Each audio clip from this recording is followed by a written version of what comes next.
What would happen if Kratos, the Ghost of Sparta, suddenly arrived in the universe of the boys, a warrior forged by endless war, cursed by the ashes of his past, and feared across entire pantheons of gods? Unlike every soup created by Compound V, Kratos possessed a primordial strength that no scientist could explain, no laboratory could recreate, and no corporation could ever hope to control. Our story begins far beyond the confines of Earth, deep within the mystic branches of Yggdrasil. During a violent disturbance within the realm between realms, a tear in the fabric of the cosmos is violently ripped open. Instead of opening a gateway across the Norse realms, the magic tears through reality itself. Kratos, attempting to stabilize the rift, is engulfed in an overwhelming surge of dimensional energy. Moments later, the god of war disappears completely from his universe. Thousands of miles away from Midgard, an enormous, crackling vortex of golden and purple energy suddenly forms above downtown New York City in the Vought International universe. Thunder echoes through the concrete canyons as gravity itself begins twisting around the disturbance. Cars slide across the streets, helicopters lose control, and civilians flee in absolute panic. The portal collapses with a deafening shockwave that shatters glass for blocks, leaving behind a lone, towering figure kneeling in the middle of a destroyed intersection. His heavy, steady breathing becomes the only sound remaining as the thick dust slowly settles around him. Pale as ashes, marked with a striking red tattoo, and carrying weapons that radiate an ancient, terrifying magic. News helicopters immediately broadcast the mysterious arrival across the world. Social media explodes with wild theories, describing the newcomer as either a secret military experiment, a rogue terrorist, or Vought's newest, most extreme superhuman. No public record exists for the scarred man dressed in leather and ancient armor, yet every camera captures the same impossible scene. When heavily armed police officers arrive and demand he surrender, Kratos simply ignores them, his mind assessing this strange, metallic realm. Frightened officers open fire. Bullets strike his bare chest and ash-covered skin, only to flatten and fall harmlessly onto the pavement. He doesn't even flinch. Several armored SWAT vehicles attempt to surround him. With a low,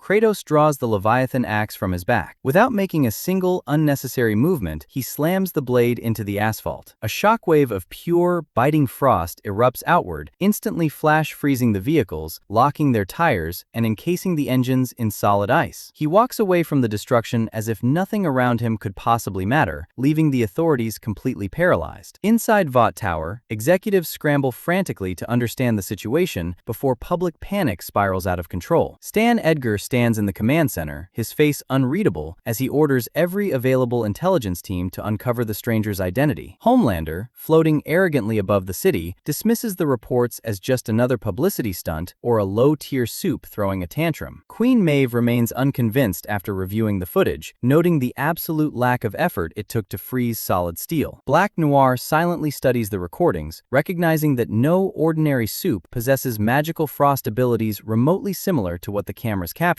nor do they move with such ancient, lethal discipline. Believing overwhelming force will quickly resolve the crisis, Vought dispatches a segment of the Seven to eliminate the unknown intruder before the public begins questioning whether their greatest heroes are truly the strongest beings on Earth. None of them realize they are about to confront an enemy who once brought the entire Greek pantheon to its knees, slaughtered the Sisters of Fate, and whose mastery of combat makes every battle unlike anything the world of the boys has ever witnessed. The Seven arrive on the scene, expecting another reckless, untrained soup that can be overwhelmed through numbers, intimidation, and superior publicity. Instead, they discover a battlefield covered in perfectly frozen armored vehicles, shattered streetlights, and an eerie, absolute silence. There are no explosions, no signs of panic from the mysterious warrior, only a chilling, absolute precision. Every destroyed machine appears to have been disabled with terrifying efficiency rather than uncontrolled rage. Even Homelander, watching via live feed from Vought Tower, begins to realize this opponent does not behave like anyone he has ever encountered. A-Train is ordered by Ashley Barrett to test the stranger's reactions before the others engage, wanting a quick, flashy takedown for the cameras. Moving faster than the mortal eye can follow, the speedster circles Kratos repeatedly, attempting to confuse him with overwhelming speed and sonic booms. Yet, Kratos has fought Hermes. He has fought gods who traverse realms in a blink. Every movement of A-Train is anticipated. Kratos never turns his head unnecessarily. His Spartan instincts reveal every attack attack before it happens. At the exact moment A-Train commits to a strike, attempting a high-speed clothesline, Kratos sidesteps with blinding speed. He reaches out with a massive, calloused hand and catches A-Train by the throat in midair. The speedster comes to a complete, bone-shattering halt, the sheer kinetic energy of his run absorbed entirely by Kratos' immovable form. Every member of the Seven watches in disbelief while A-Train struggles helplessly, choking and clawing against a grip that feels like hardened steel. With one effortless gesture, Kratos throws him straight into the pavement, creating a massive crater and leaving A-Train with multiple shattered ribs, critically injured before the battle has truly begun. Shock spreads through Vought Tower. Their analysts replay the footage frame by frame, completely unable to explain what happened. No compound V signature is detected. Stan Edgar immediately changes his strategy. Instead of treating the Pale Warrior as another rogue soup, he begins considering the possibility that this being originates from somewhere completely outside everything Vought understands. Secret laboratories are instructed to recover the ice left behind by the Leviathan Axe, hoping to discover how such anomalous magic exists. Meanwhile, Kratos slowly explores this unfamiliar world. He senses arrogance, vanity, and corruption everywhere. Unlike the pantheons of old, where gods ruled through open tyranny and thunder, this civilization hides its oppression behind advertising campaigns, smiling celebrities, energy drinks, and carefully manufactured lies. Millions of civilians worship false heroes, while powerful corporations manipulate every aspect of society from the shadows. The corruption surrounding Vought feels different from Olympus, yet equally poisonous to Kratos. These beings call themselves heroes, but they reek of the same entitlement and cruelty as the gods he once slaughtered. Elsewhere, Billy Butcher receives classified footage stolen from government surveillance by Frenchie. Frenchie cannot explain how Kratos generated a localized blizzard without any technological apparatus. Mother's Milk notices that every witness describes the stranger remaining perfectly calm, his posture screaming centuries of military perfection. Kimiko silently studies Kratos' brutal efficiency, recognizing the unyielding discipline of a man who has survived countless wars. Butcher smiles a wicked, bloodthirsty smile. He reaches a dangerous conclusion. Whatever this ash-covered giant may be, he clearly is not another product of Compound 5. That single fact makes him the most interesting, potentially devastating weapon ever to appear in their war against Vought. As both Vought and the boys race to locate the mysterious warrior first, Homelander refuses to accept the humiliation suffered by A-Train. His fragile pride cannot tolerate the existence of someone receiving more public attention and fear than himself. The internet is already making memes about the ghost who broke A-Train. Determined to remind the world who the true symbol of power is, Homelander prepares to confront Kratos personally, entirely unaware that he is walking toward the most brutal reality check of his miserable life against an enemy who does not fear gods, monsters, or death itself. Homelander wastes no time announcing to the press that he will personally eliminate the mysterious terrorist intruder. Vought transforms the coming confrontation into a worldwide media event, broadcasting non-stop coverage designed to reassure the public that their greatest hero remains completely untouchable. News anchors praise Homelander's bravery, while millions tune in to watch the inevitable execution. Behind the scenes, however, Stan Edgar is not taking any chances. He quietly mobilizes every available soup in the city, private military units, and classified sonic weapons Vought possesses. The footage of A-Train's effortless defeat has convinced him that overwhelming force is no longer optional. If this ghost survives an encounter with Homelander, public faith in Vought could begin collapsing overnight, sending their stock prices straight into the abyss. Before either side can strike first, Butcher succeeds in locating Kratos inside an abandoned industrial shipping yard on the outskirts of the city. Kratos has been sitting completely motionless on a rusted shipping container for hours, meditating, trying to find a tether back to Atreus and his realm. When the boys cautiously approach, Kratos immediately senses their presence. He does not draw his axe, but his voice booms like thunder. "State your purpose, mortals, or leave." Butcher steps forward, raising his hands. He recognizes that playing games with this man would mean instant death. Butcher explains Vought, Homelander, and the system of fake gods that rule this world. Kratos listens in silence. He recognizes the pattern. They demand worship. They kill without consequence. Kratos rumbles, his eyes narrowing. Although he senses anger, vengeance, and violence within Butcher, he also detects a genuine determination to destroy corruption. Kratos has no interest in Butcher's petty war, but a world ruled by arrogant gods is a world he fundamentally despises. "I do not care for your vendettas," Kratos says, "but I will not bow to false idols." Suddenly, Vought satellites lock onto Kratos' location. The corporation launches its largest deployment in history. Vought gunships fill fill the sky, while armored divisions surround the entire district. Hundreds of Vought security troops establish firing lines as dozens of B-list and A-list supes prepare to attack simultaneously. Homelander hovers high above the battlefield beside Queen Maeve, Black Noir, and the Deep, convinced that no individual could possibly survive such overwhelming numbers. Hidden among the military forces, Stan Edgar watches confidently from a reinforced command vehicle. The battle begins with a literal storm of missiles,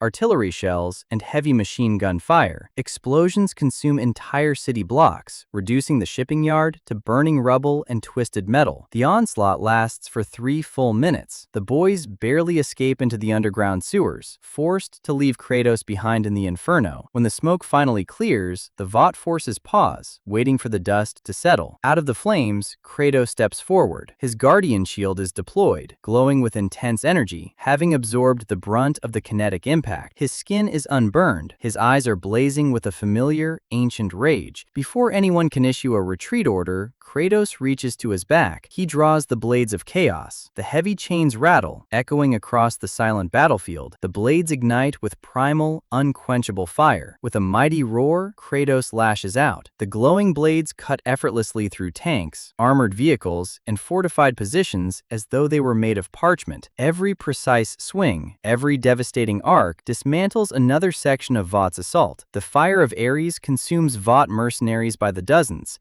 Black Noir attempts to exploit the chaos by attacking from behind, leaping through the air with his twin blades drawn. Before the weapons even reach their target, Kratos senses the ambush. He spins around, throwing the Leviathan Axe with terrifying precision. The axe buries itself into Noir's chest, the frost magic instantly freezing his internal organs. Kratos yanks his hand back, recalling the axe, and Noir drops to the ground, shattered and lifeless. Queen Maeve charges immediately afterward, hoping her superhuman strength might succeed where stealth failed. She swings her sword with enough force to cleave a bus in half. Kratos simply catches the blade with his bare hand. Maeve's eyes widen in absolute terror as the metal groans and shatters in his grip. With a brutal Spartan kick, Kratos sends Maeve flying backward through multiple concrete pillars, leaving her unconscious and completely broken. Watching his strongest warriors fall within minutes, Homelander finally abandons every trace of his media-trained composure. For the first time in his pampered life, he faces an opponent who remains completely unfazed, standing alone against an entire army and winning. Realizing that conventional tactics have already failed, Homelander's eyes glow bright red. He unleashes his full speed and heat vision at once, descending like a golden god to begin the battle that will decide the fate of Vought forever. Homelander launches himself forward with everything he has, breaking the sound barrier and smashing directly into Kratos. The impact is catastrophic, sending both warriors crashing through a reinforced concrete bunker and tearing up the earth for hundreds of yards. The shockwave shatters windows miles away, but when the dust clears, Kratos has not been thrown. He has planted his feet into the ground, digging trenches into the earth, his hands locked firmly around Homelander's wrists. Homelander strains, his face turning purple, completely unable to push the Ghost of Sparta an inch further. Kratos' eyes meet Homelander's, and the soup feels something he has never felt before: absolute, suffocating terror. Kratos headbutts Homelander with a sickening crunch, shattering the soup's perfect nose. Furious and bleeding, Homelander flies backward and unleashes a continuous, concentrated beam of heat vision, intense enough to melt titanium in seconds. Kratos calmly raises the Guardian shield, absorbing the immense thermal energy. Homelander pours everything into the blast, screaming in frustration as Kratos slowly, methodically walks forward through the beam. Every battle Kratos has survived across the realms has taught him that pain is temporary, while victory belongs to the one with unbreakable discipline. When Kratos gets close enough, he parries the beam, throwing the energy back in a shockwave that knocks Homelander out of the sky. The false god crashes to the dirt. Before he can fly away, Kratos throws the blades of chaos. The chained blades sink deep into Homelander's calves, searing his invulnerable flesh with the magic of the underworld. Homelander screams, a pathetic, agonizing wail, as Kratos forcefully yanks the chains, slamming the world's strongest soup into the ground repeatedly. The more reckless and desperate Homelander becomes, the more Kratos punishes him. Homelander tries to throw wild, untrained punches, relying solely on his raw strength. Kratos slips under a sloppy right hook, delivering a devastating flurry of blows to Homelander's ribs, cracking bones that had never been bruised before. Kratos lifts the soup by his cape and slams him over his knee, shattering his spine with a sound like a gunshot. Seeing their invincible god utterly broken, crying, and begging on the ground, the remaining Vought forces completely rout. Soldiers drop their weapons and flee. The myth myth of Homelander is dead. Kratos stands over the bleeding, whimpering soup, raising the Leviathan Axe to deliver the final blow. But he stops. He looks at Homelander, a pathetic, manufactured man-child, unworthy of a warrior's death. Killing him would not bring peace. You are no god, Kratos speaks, his voice dripping with disgust. You are an infant, playing with toys. Kratos turns his back on Homelander, leaving him broken, paralyzed, and humiliated on live television. Within minutes, Vought's empire collapses. Butcher and the boys break into Vought's secure network during the distraction, exposing decades of illegal Compound V experiments, blackmail, and hidden crimes. The world witnesses the pathetic truth behind their so-called heroes. As silence returns to the destroyed district, a tear in reality reappears in the sky, crackling with Norse magic. Kratos retrieves his axe, sheathes his blades, and without looking back at the shattered world of the boys, walks into the light and disappears. He leaves behind a universe forever changed, completely humbled by the brief, devastating arrival of the Ghost of Sparta.